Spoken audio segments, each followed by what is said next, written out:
What's up, guys? It's Mickey, and welcome back to another episode of Blank Canvas. And this week, I want to talk about a topic that I feel like a lot of us in my BK fam can relate to. And unfortunately for us, I hope it gets better. So, this week, I want to talk about my fear of being in a committed romantic relationship. All right, you ready? Here we go. So, I don't even know where to start. Oh, God, I don't know where to start, guys.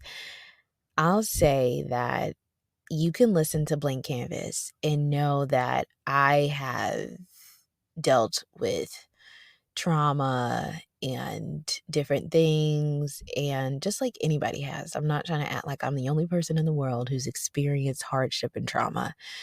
Um, but I've dealt with different things that kind of sometimes I'll go so far as to say taint the way that I view the world or taint the way that I view different things. And if you've listened to my episode about lessons in the wild, it was a part one, part two. Check it out. It was really, really good.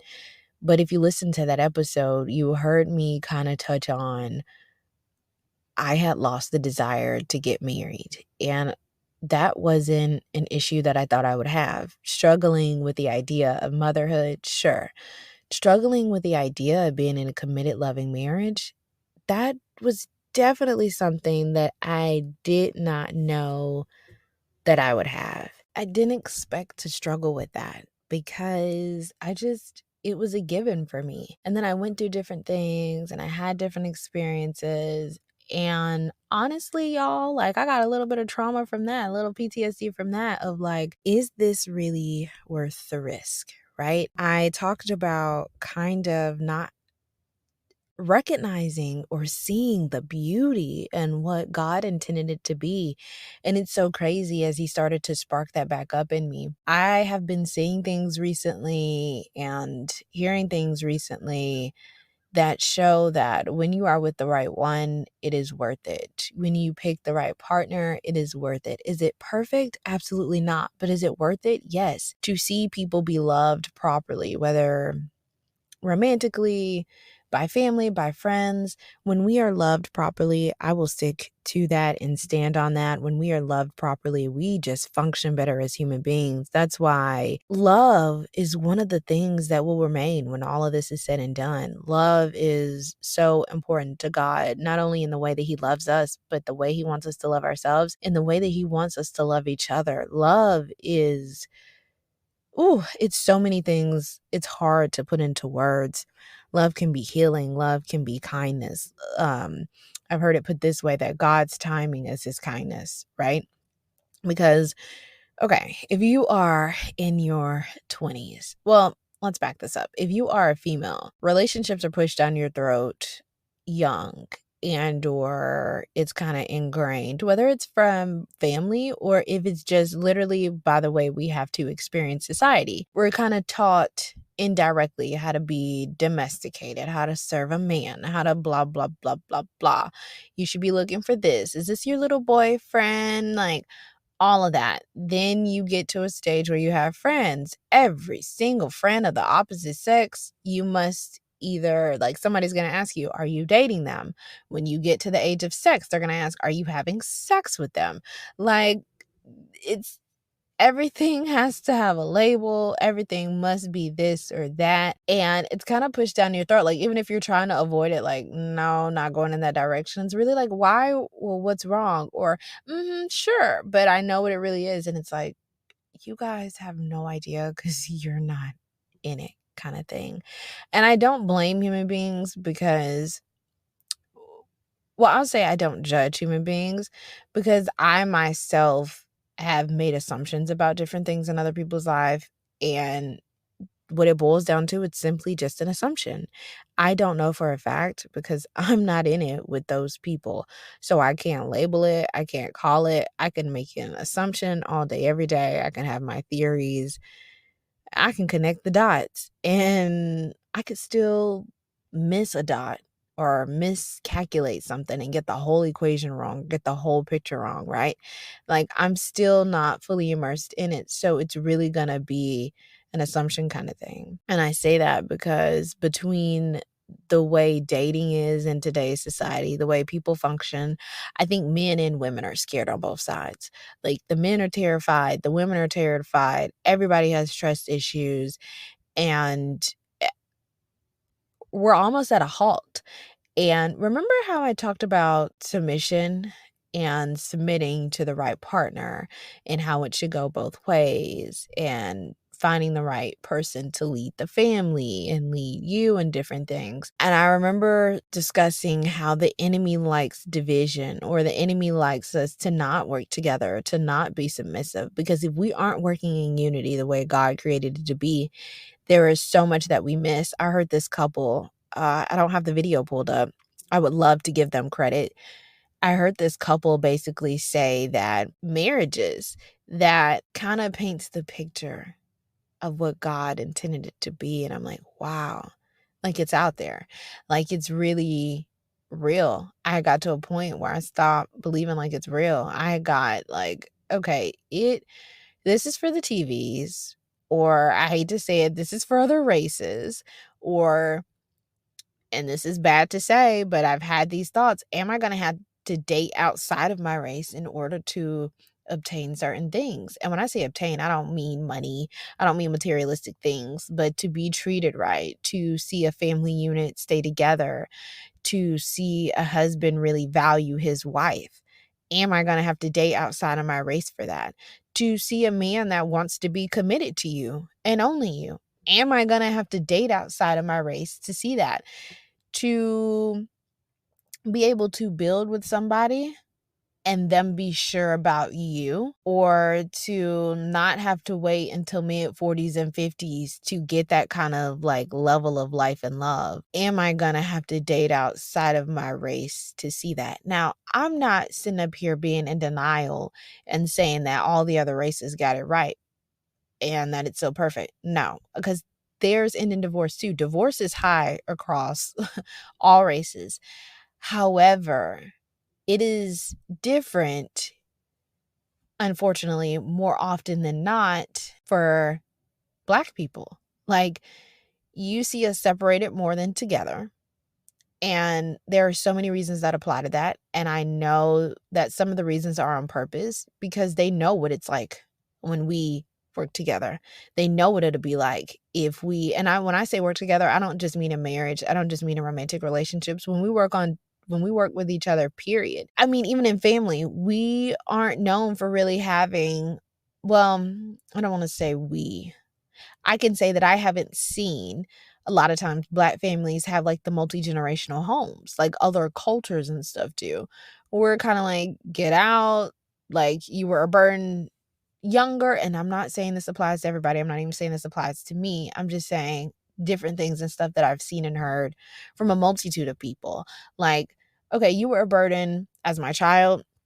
I don't want to deal with it anymore. I've done my job. It's almost like I'm going to discard you kind of thing. I'm done parenting. This is kind of over for me at 18. Like, I've survived this kind of part, right? And I hate that for us. I really hate that for us. I just hate that more often than not, we see separation in our culture than we do unity. We see more divorce than we see staying together. Or if we see them staying together, they're staying in something that's so detrimental that it's almost healthier to split. And I wish for us as a whole, like Black people as a whole, I wish we could see more love again. I wish we could see more marriages work out. I wish we could see more fathers in the home. I wish we could see women not having to hold it down by themselves, kind of thing. I wish we could see more Black luxury. Oh yeah.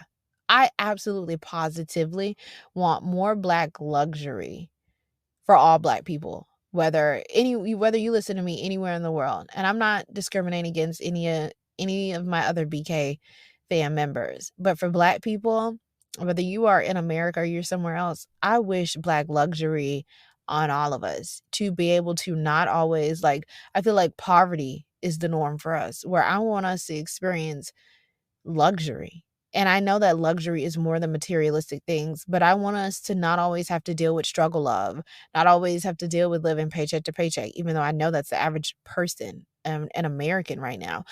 I just would like more happiness for us, right? I would like us to have better examples. I would like generational love. And I know that there are Black couples that make it, and I know that there are Black couples that love each other. I just hate the fact that more often than not, we don't see about it, don't hear about it to the same extent. Or I'd say maybe it's not celebrated enough. Maybe it's not celebrated enough. And that I do hate. I hate that for us. But I will say that some of the things that I guess that scare me are I think the biggest thing, which is what it's for most people, is like getting hurt. It's trusting somebody, it's loving somebody so much that they have the power to hurt me in a way that no one else can. Y'all ever heard that saying? Where, loving somebody deeply and stuff is like, yes, you love them deeply, but they also have the power to hurt you a way that no one else can. And I think that's a real thing. And that's scary. Nobody ever talks about how scary it is. Nobody ever talks about having guy friends, seeing and hearing different stories, and you'd be like, oh heck no, this is how men are moving out here, or having brothers, uncles. Unfortunately, for some people, seeing your dads do that, and you're like, this is how men are moving out here. I think not. Again, going back to, I wish for all of us, the men and the females, we just had better loving examples to feed off of, or to have older couples in the family to be like, how did y'all make it? Like, it ain't gotta be perfect for me, but I want it to be real. I want it to be filled with God. And I just want to be loved for every single version of me that's coming, for my good parts of me, my bad parts of me, my ever changing parts of me. Love me, love me, love all of me, and then help me grow and be better. And I want to be able to reciprocate the same for my partner. I I'm just scared of being hurt. I'm scared of being made to look crazy, because my generation, they be going out sad, like sad. And it's scary, because it's like, I know too many people, more often than not, that are in full-fledged relationships, or that are committed to people, that are going out sadder than, I don't even think I have anything to compare it to. They are just the saddest of the bunch. And more often than not, I hate it for us women. We just be making it too easy to go out sad. Like, we got to do better. We got to do better with picking, whether we have the example or not. We got to do better. But it's hard. It's hard when you don't have the example, or it's hard when you have so many opinions of, you're running away too easily, or give him another chance, or this is what it is. When you tell somebody, no, this is what it is. Well, no, this is what y'all are saying it is, but it's something else. It's like everything is kind of working against you. And this goes back to what I always say, you have to shut out the voices, shut out the noise, and try to just hear God clearly. Try to just figure out what works best for you, what works best for your future partner, and what you really need. Can I share with you guys one thing I'm looking forward to? I'll kind of try to end it in a positive way, because I think the biggest thing for me is just like fear of getting hurt, fear of picking wrong, fear of having children with the wrong person, because that's a lifetime thing, and fear of just loving somebody so much where they have the power to hurt me in a way that somebody else, like nobody else has ever done. And I feel like that's just a given. Like, if I do love them that much, they would have a whole nother level of opportunity to hurt me in a higher way. And it's like the part of me that shuts down immediately wants to put up walls, like, I think the fuck not. I don't care who you are. I'm not giving you that chance. I've felt enough pain. Or I think not, because I love you, but I'm going to cut myself off from loving you as much as I probably can, because that's scary within itself. The fact that you kind of have the ability to do that. Now, would the person actually take that opportunity to hurt me? Who knows? Maybe yes, Maybe not. Maybe on purpose. Maybe not. We're human. Who knows? And who knows how life will play out. However, it's almost like I'm trying to prevent it before it happens. Like I'm not even gonna unlock that because I don't even want you to have that kind of power. But then that cheats me on experiencing being loved fully and properly. That cheats me on being able to pour out that love fully and properly. That cheats my partner on receiving me pouring out that love fully and properly. And it just sucks because it's like a lose lose. Like at some point, I think that's another scary thing too. All of it just terrifies me. You gotta, you just gotta take the risk at some point. And it's like, even with the factors of who's worth it, am I gonna pick wrong?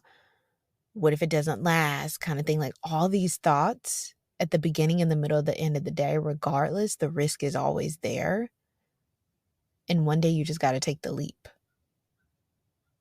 And it's like, I go back and forth of, do I have the balls to ever take the leap? Like, do I have the balls to ever take the leap? I don't know. I don't know. Oh, but what I want to tell you guys, one thing that I am looking forward to, I will say, is being able to fully trust and relax again. Like, I can genuinely say I miss the feeling of trusting to the point where, and I know people are like, girl, you're probably crazy, but I miss the feeling of when somebody told me, hey, this is what it is. You don't have to worry about this. Okay. And like not thinking twice about it, like really just believing the words that came out of the mouth, not trying to connect dots, not trying to pre-prep for if it leads to something else, like not going all the way around the world. Oh my God, I miss that. I miss that so much.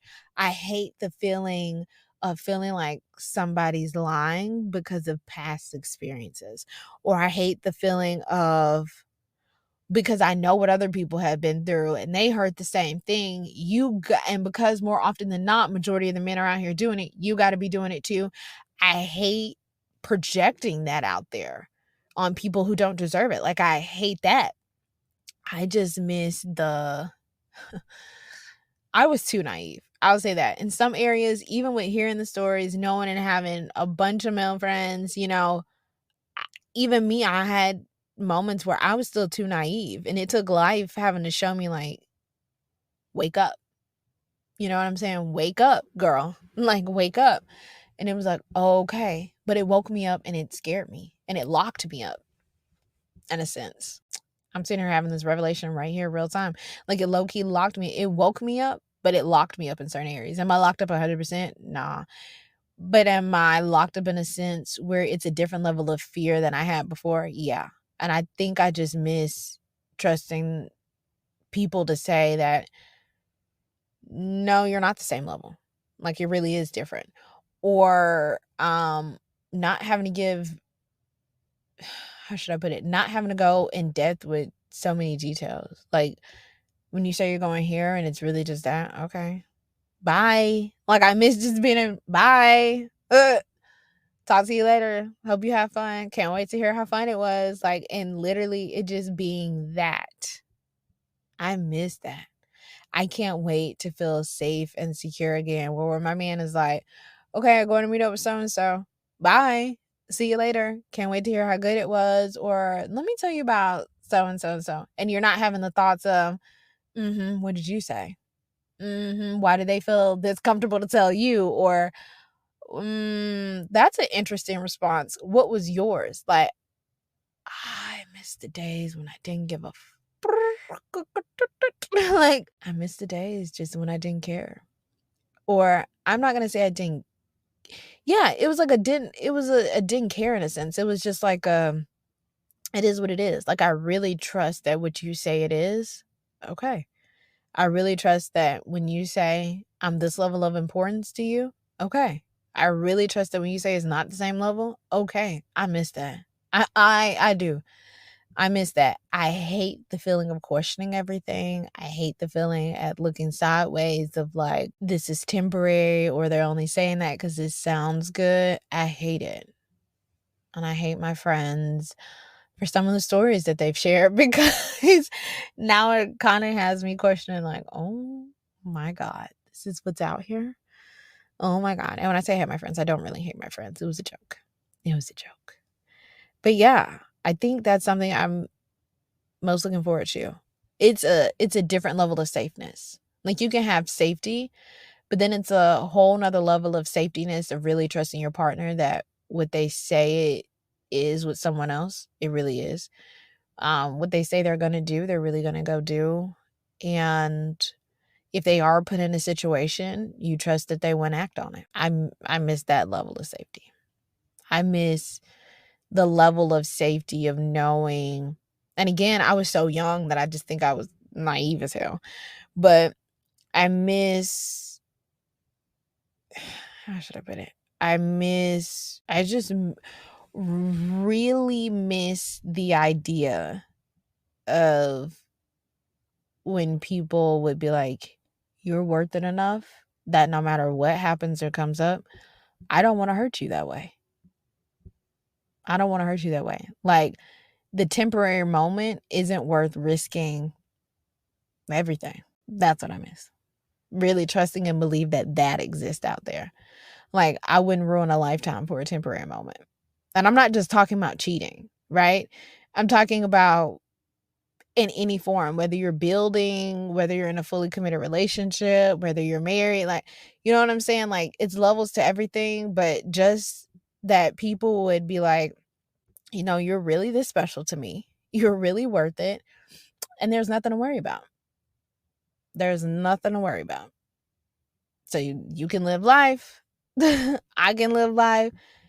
And we're communicating through the whole process. So it's nothing to worry about. I miss that level of easy breezy going. I do. But I also think a lot of that was me being super naive. So I don't know how beneficial that was to me. However, I do believe that I can get back to believing that people can do that and have that for you. And I don't think it takes being married for that. I just think it takes communication and choosing right. And then that goes back to my fear of picking right. Because the wrong pick can cost you a lifetime. The wrong pick can bring you pain and experiences that you were never supposed to experience. So, yeah. That's my fear, y'all. That's my fear of the romantic committed relationships, because it's scary out here. Dating is scary. Building with people is scary. But knowing that there's a risk either way and you got to take the jump, I'll end with this. Do I have the balls to take the jump? I don't know. So anyways, BK fam, those are my fears. And when I share this, I'm not trying to project or scare y'all even more. I'm just being honest about what scares me about being in romantic relationships. And I feel like there are too many of us that have trust issues out here that can relate to this. And I hope for all of us that we find the person that's worth taking the risk for, and we take the jump and we dive in. Now, will it be perfect? Absolutely not. But will it be worth it? I believe so. Deep in my heart, I still believe so. Like, I know God didn't want it for us for no reason. And I've seen what it looks like. I mean, not I've seen it in every form that I would have loved to enjoy to see it in, but he's been showing me more and more, especially this week. And he's been letting me hear different conversations, especially this week, and I'm grateful for it, because not only did and his timing is so intentional. God's timing is so intentional. By awaking the desire slowly again, and then and when I say awaken the desire, just the idea to be married and stuff in general, does that mean I want to be married tomorrow? Absolutely not. Does it mean I want to be in a committed relationship tomorrow? Absolutely not. But if I have no desire at all, when God aligns that for me, when the timing is right, if I had no desire, I wouldn't do it. So does that make sense? God is giving me a slow burn again. And he's being so intentional with the way that he's doing it. So I thank the Most High for being kind with me, for being gentle with me. His timing is his kindness, and just for guiding me through all this. I'm grateful for that. I am grateful for that. And I'm grateful that he let me see real life examples and hear real life stories of people who are happy and thriving, and lets me know, like, it's possible, you'll be okay. And I'm going to align you with the right person. Don't worry about it. And you're just going to have to trust me through the process, because it's not going to be perfect, but it will be worth it. And I trust God with all of that. I trust that it won't be perfect, but it'll be worth it. But I will say that even with some of the experiences that I went through that made me scared as shit, like even more, they taught me lessons. And they brought some things out of me that either needed to be purged, or they built some things up in me that will help me not take different things for granted in another season, or when it is time for me. I won't take certain things for granted, because I know what it feels like to either not have it, or to have a certain level of pain done to you. And I'll know what it's like to the point where I won't want to reciprocate it. So yeah. I hope that helps. Again, I'm not trying to scare my BK fam. I just I'm putting my thoughts and stuff out here to hopefully that it's a little relatable. So I love you guys. I can't wait to see what we talk about next time. All right, guys. Bye.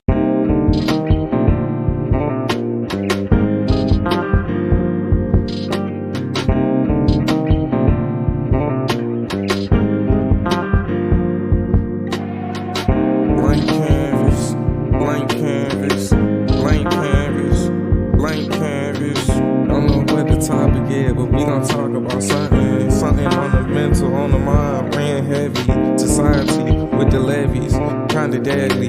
Silent killer, hard to daddy. Most killers had no daddy. Sadly, that's just what it be in my community. We got no unity. Dark skin wanna ruin me. I'm speaking fluently, so just listen. Blank canvas, blank canvas, blank canvas.